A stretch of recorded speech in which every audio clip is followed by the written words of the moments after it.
Hello everyone, Paxman, di kita mo biyaan, ang tanan malamian, di gid mabiyaan. It's 2025, dapat never gonna give you up. So mukhaon ta karon og late lunch. Man siya gitawag na late, basta nilang mag-igate. So natay rice, of course, kay Pinoy man ta, mag-rice, kunutak. Para natay carbohydrates. Spell carbohydrates.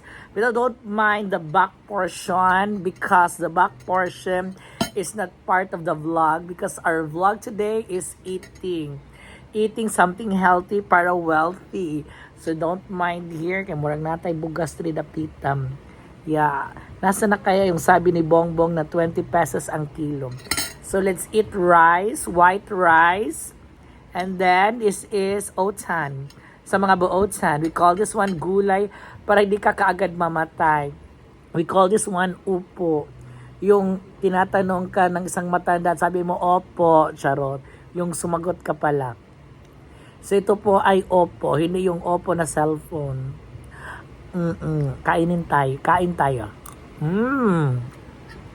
Adobong opo na nilagyan ng GSM. Kasi walang asin. Asin yung sinin. Tunit, mga ontalayo. So, kain tayo ng upong, adobong upo. Anong Tagalog ng upo eh? Kantahin mo yung Bahay Kubo. So guys, today is Webes, araw ng mga Marites.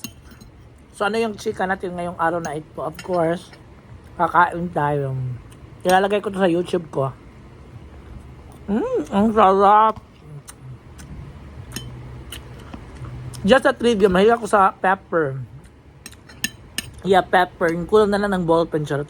Yung pepper para may forever. Ang sarap talaga ng upo. Kain tayo, guys. Ang sarap. Dito pala yung camera, joke na nanonood. Nakakaloko. Kain tayo. Ang sarap.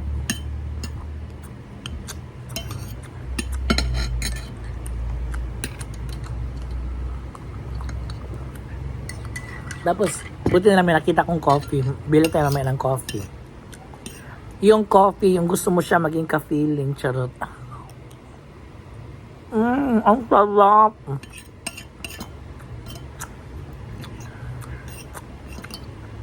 This is adobong. So guys, I forgot, today is, of course, Thursday, so let's all be happy. So that one, you can see there the ceiling. Yung silingan ni mo, charot, yung kapitbahay. Yung hindi nagbibigay ng kanilang wifi. Kasi yung tunay na mga mababait na kapitbahay, nagbibigay ng password ng kanilang wifi. Ang sarap. Ang sarap. Kain tayo, guys. Ang sarap. But anyway, guys, today's vlog, kainan tayo. So, again, please do follow my vlog para hindi magkalkag. So, kakain tayo ng gulay para hindi tayo kaagad mamatay. Of course, rice para iwas lies. Charot, wala akong kuto. Yan ang nagpakatotoo. Kain tayo.